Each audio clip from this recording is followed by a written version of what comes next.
Welcome back to our channel. In this video, we'll guide you on how to scan a QR code with a group member on WhatsApp. Whether you want to verify their security code or simply connect with them, this full guide will show you how.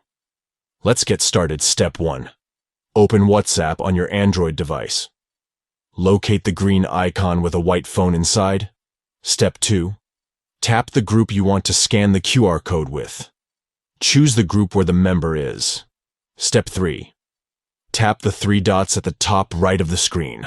This will open the options menu for the group. Step 4. Select Group Info from the menu. You will be directed to the group settings. Step 5. Scroll down and under Members, tap the member you want to scan the QR code with. Step 6. Tap Verify Security Code.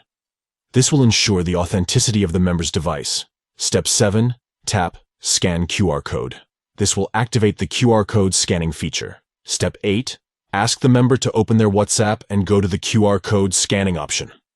Step 9. Tap Scan QR Code on their device. Align their QR code within the frame to complete the process. By following these simple steps, you can easily scan a QR code with a group member on WhatsApp and establish a secure connection. If you found this guide helpful, please give this video a thumbs up and subscribe to our channel for more useful tutorials and tips. Thank you for watching.